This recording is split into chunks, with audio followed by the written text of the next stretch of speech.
So Danny Masterson, former beloved That 70s Show actor, a show that was a part of many people's lives growing up, loved the show and was also starring in The Ranch at the time that these allegations surfaced that he's now convicted on and sentenced to 30 to life, which as it stands, if everything stays as it is with the court order and the sentence, he won't be eligible for parole until July 2042, where he'll be 66 years old as he's now 47, and that's just being eligible for parole. That don't mean he'll get the parole date or anything like that. He has a life, an L, on the end of his sentence.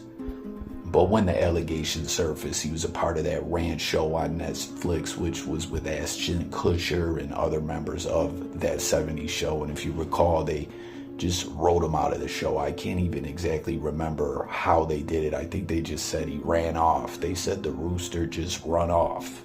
But he was a beloved actor. Now he's a disgraced former celebrity. And the reason why his name is back in the news is because he filed for an appeal and tried to put it in motion to get an appeal bail while his appeal is being heard. And from my understanding, the way I understand the legal system, this was highly unorthodox, not even just with the nature of his crimes, which is not something that they want to let anyone else out an appeal bail with. But typically, from my understanding, an appeal bail is only granted, and again, I could be wrong, so everyone, if you understand the legal system better, please comment, fill me in, but typically it's only when the appeal is getting close to court and I don't know the exact right language I want to use, but there seems to be grounds that the appeal is gonna bust the case wide open, and there's a high potential for the individual to win the appeal. If a lot of people recall, Tupac was granted an appeal bail on his similar but not the same conviction on a case, which that's a whole nother story. The victim has spoke out and kind of, I don't want to say clear Tupac's name, but it's just a total different situation than what we're looking at here. And you know, if everyone remembers, he was given $1 million appeal bail and was bailed out by Suge Knight and went on to have an amazing tail end of his career before being killed, before the case even was finished in court. But in this situation, from my understanding, the appeal isn't even fully all the way ready to go, and he put this motion together and the judge shot it down saying, there's no way I'm giving you a bail. You have every incentive to flee. As in his motion that he filed, he tried to tell the court, I want to go home and provide for my family and be there for them, etc. And his wife, I don't know if she's his former wife yet at this point, Bijou Phillips, I don't know how you say her name. She's an actress as well. She filed for divorce as soon as he was convicted, I believe. So the judge is essentially saying, you don't have a wife anymore. She's not messing with you. I don't even think she wants you around your kids, your family. So all this, you want to go home and be a parent and provide for your kids, it's probably not going to happen. And we don't believe you. We believe you will flee the country because, and I'm quoting the judge here, the judge said, if the defendant's conviction and sentence are upheld on appeal, he will likely remain in custody for decades and perhaps the rest of his life.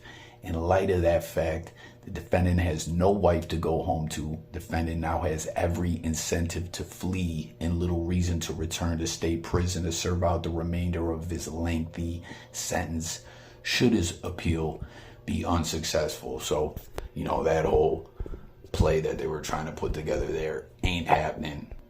Judge ain't going for it. Basically, in layman's terms, not all proper like you're speaking in court. The judge says, you ain't pulling the wool over my eyes.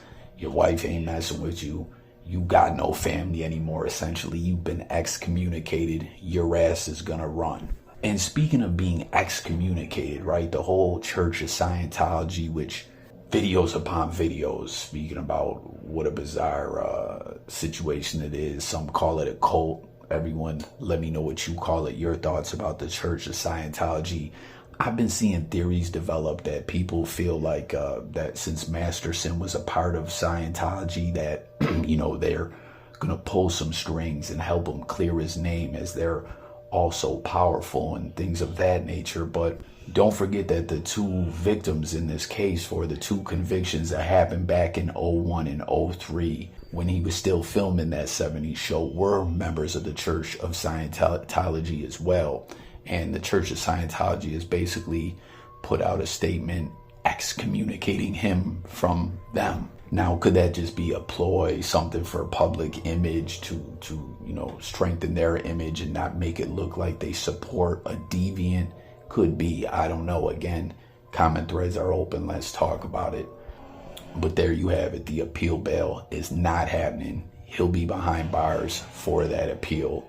And I don't know, stay tuned for updates on that, as I'll definitely be following this case. And as always, as I already stated numerous times, I'm always intrigued to hear from everyone on the different topics we speak on. So make sure to subscribe and stay tuned for more content. But as you heard me say, he'll remain behind bars in prison, in custody for this appeal process. The other updates that's being spoken about is he's actually been transferred to the Corcoran State Prison from Kern State Prison in California, where he was.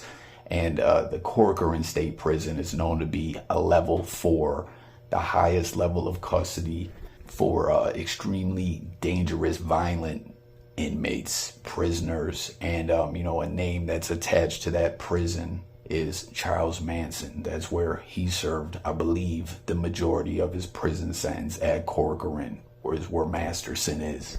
So thank you once again for watching. Subscribe, and I catch you on the next one. Peace.